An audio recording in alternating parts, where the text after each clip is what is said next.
اعوذ باللہ من الشیطان الرجیم بسم اللہ الرحمن الرحیم انہ کان لا یؤمن باللہ العظیم سورہ الحاقہ آیت نمبر 33۔ جہنم میں ڈالے جانے والے لوگوں کا ذکر ہے کہ انہیں کس طرح سے پھینکا جائے گا۔ اب اسباب بتائے جا رہے ہیں کہ جہنم میں جانے کے بڑے بڑے اسباب ان کے کیا تھے۔ تو فرمانے لگے انہو کانا، بے شک وہ لوگ ایسے تھے، لا یؤمن باللہ کہ وہ ایمان نہیں لاتا تھا، وہ ایسا شخص تھا کہ ایمان نہیں لاتا تھا باللہ العظیم، اس اللہ پر جو سب سے زیادہ بڑا ہے، ولا یحض اور وہ تاکید نہیں کرتا تھا، علی طعام المسکین مساکین کے کھانا کھلانے پر، فلیس لہ اليوم پس نہیں ہے آج اس کے لیے، ہاں ہونا یہاں پر حمیم کوئی دوست، آج یہاں اس کو کوئی دوست نہیں ملے گا، ولا طعام اور اس کو کوئی قسم کا کھانا نہیں دیا جائے گا، الا من غسلین مگر غسلین جہنمیوں کے زخموں کا دھون، لا یأکلہ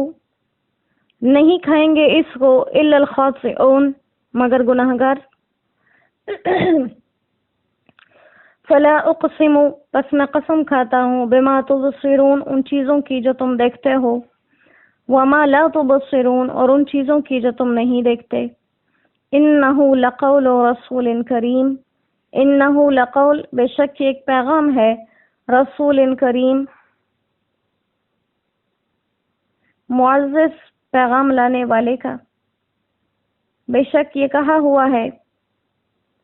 ایک معزز پیغام لانے والے کا، وما ہوا بقول شاعر اور نہیں ہے یہ کہنا کسی شاعر کا، قلیلا ما تؤمنون مگر تم تھوڑا ہی یقین کرتے ہو، ولا بقول کاہن اور نہ ہی یہ کسی کاہن کی بات ہے، قلیلا ما تذکرون بہت کم ہی تم اس بات پر دھیان دیتے ہو۔ تنزیل من رب العالمین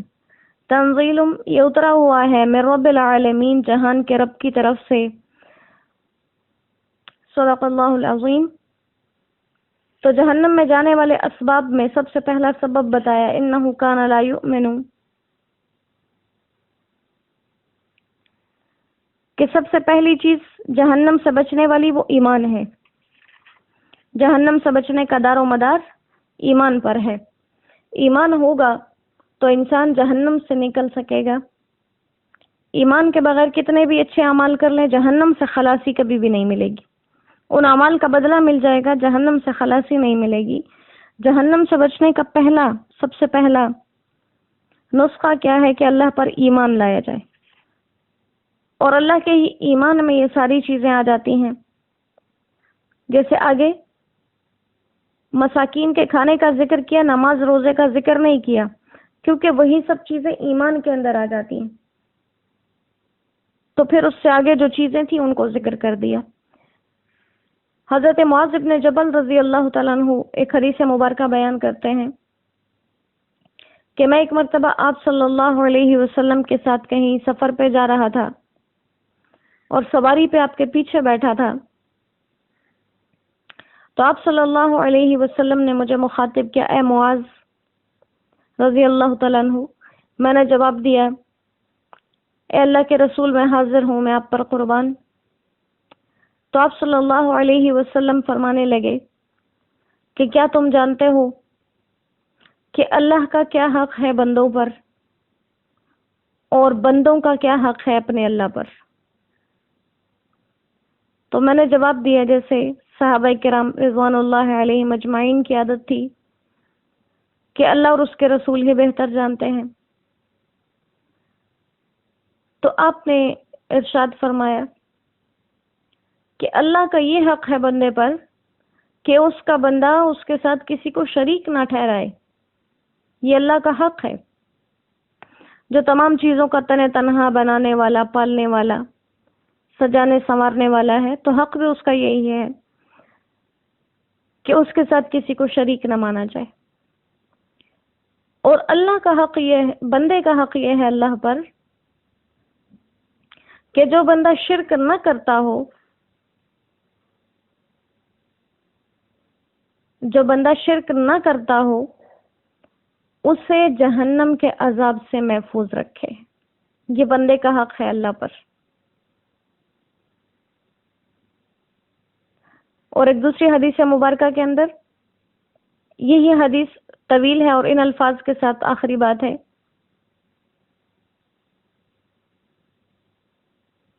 کہ جو شخص لا الہ الا اللہ کی گواہی دے دے اور محمد الرسول اللہ کی گواہی دے دے،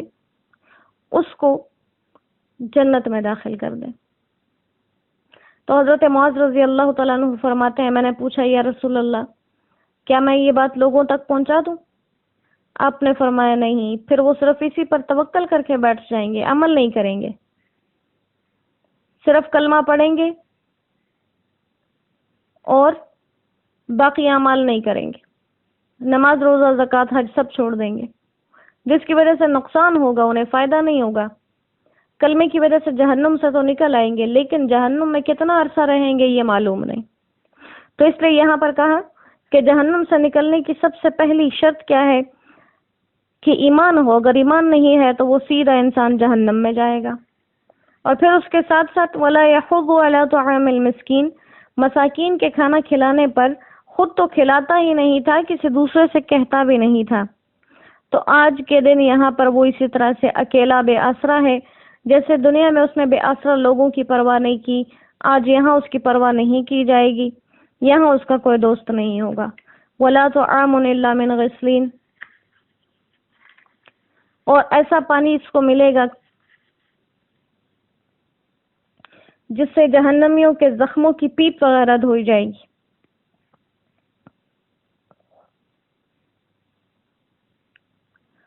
اور آج اس کا کوئی دوست، کوئی عزیز اس کی حمایت نہیں کر سکے گا، نہ اس کو عذاب سے بچا سکے گا، اور اس کو کھانے کے لیے سوائے اس گندے پانی کے اور کچھ نہیں ملے گا۔ اور کچھ نہ ہونے کا مطلب کیا ہے کہ پسندیدہ چیزیں نہیں ملیں گی، ناپسندیدہ تو بے شمار۔ لہذا انسان کو ان چیزوں سے بچنا، اور کہا کہ یہ خوراک کس کی ہے؟ الخاطئون، گناہگار لوگوں کی، یہ گناہگار لوگوں کے کھانے کی چیزیں ہیں۔ اور اللہ سبحانہ و تعالیٰ فرماتا ہے، میں ان چیزوں کی قسم بھی کھاتا ہوں جو تمہیں نظر آتی ہیں، اور میں ان چیزوں کی بھی قسم کھاتا ہوں جو تمہیں نظر نہیں آتی۔ تو جب کسی چیز کے بارے میں بات کرنے سے پہلے قسم کھا لی جائے تو مطلب یہ ہے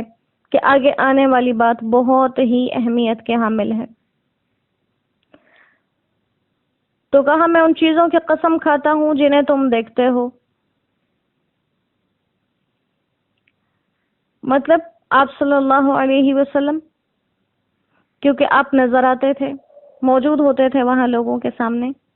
اور کہا میں ان چیزوں کی قسم کھاتا ہوں جو نظر نہیں آتے، یعنی کہ فرشتہ جو قرآن کریم لانے والا ہے وہ سب لوگوں کو نظر نہیں آتا تھا۔ اور کہا یہ قسم اس لیے کھا رہا ہوں، یہ قرآن جس کے بارے میں تم شک و شبے کرتے ہو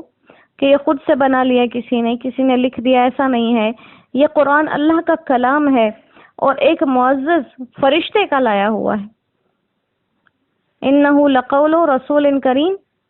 یہ ایک بہت ہی معزز پیغام لانے والے کا لایا ہوا ہے، اور یہ کسی شاعر کی بات نہیں ہے، لیکن تم بہت کم ایمان لاتے ہو، اور کم کا مطلب کہ تم بات مانتے ہی نہیں، اور نہ ہی یہ کسی کاہن کا کہنا ہے، لیکن تم اس چیز کو سمجھتے نہیں۔ یہ رب العالمین کی طرف سے بھیجا ہوا ہے، یہ رب العالمین کی طرف سے بھیجا ہوا کلام پاک ہے۔ تو فرمایا جہاں پر کہ میں ان تمام چیزوں کی قسم کھاتا ہوں جن کو تم دیکھتے ہو اور جن کو تم نہیں دیکھتے۔ تو اس میں تمام مخلوقات بھی آ گئی کہ جن کو ہم دیکھ سکتے ہیں اور جن کو ہم نہیں دیکھ سکتے۔ بعض لوگوں نے کہا کہ دیکھنے کی چیز سے مراد حق سبحانہ و تعالیٰ کی بنائی ہوئی یہ ساری دنیا ہے جو ہمیں نظر آتی ہے، اور نہ دکھائی دینے والی چیزوں سے مراد آخرت کی چیزیں ہیں جو ہمیں نظر نہیں آتی۔ اسی طرح دیکھنے والی چیزوں میں تمام مخلوقات آ گئیں اور نہ دیکھنے والی چیزوں میں حق سبحانہ و تعالیٰ کی ذات اور صفات، اور اسی طرح دیکھنے والی چیزوں میں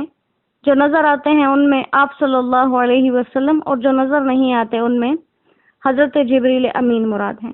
تو بہرحال یہاں کلام پاک کی حقانیت بیان کی گئی کہ اس کے لانے والے بھی معزز اور جس کے پاس آئے وہ خود بھی معزز۔ آپ صلی اللہ علیہ وسلم کو جو لوگ تکلیف دیا کرتے کہ یہ جادوگر ہیں، یہ شاعر ہیں، یہ کاہن ہیں، اللہ تعالیٰ نے تردید فرمائی کہ ایسا نہیں، آپ کے صفات کو ذکر کیا گیا اور ساتھ میں ان لوگوں کے ایمان اور یقین کی نفی کی گئی کہ تم لوگوں کا یہ کہنا کسی دلیل کی وجہ سے نہیں ہے، بلکہ تمہارا یہ کہنا اس لیے ہے کہ تم ان باتوں پر ایمان لانا ہی نہیں چاہتے۔ تو اللہ کریم ہمیں قرآن کریم کی ایسی بے حرمتی، حدیث مبارکہ کی ایسی بے حرمتی سے اپنے حفظ و امن میں رکھے، اور جو بھی حکم ہم تک پہنچے قرآن کا، حدیث کا، تو ہمارا اس پر یہی کہنا ہو کہ ہم نے سن لیا اور ہم نے مان لیا۔ ہمارا حال ان لوگوں جیسے نہ ہو کہ ہم کہیں کہ ہم نے سن تو لیا لیکن ہم عمل نہیں کریں گے۔ اللہ کریم ہمیں اپنے خاص دربار سے ہماری حفاظت فرمائے اور ہمیں ایمان کی سلامتی عطا فرمائے۔ وآخر دعوانا ان الحمد للہ رب العالمین وما علینا الا البلاغ۔ السلام علیکم ورحمۃ اللہ وبرکاتہ۔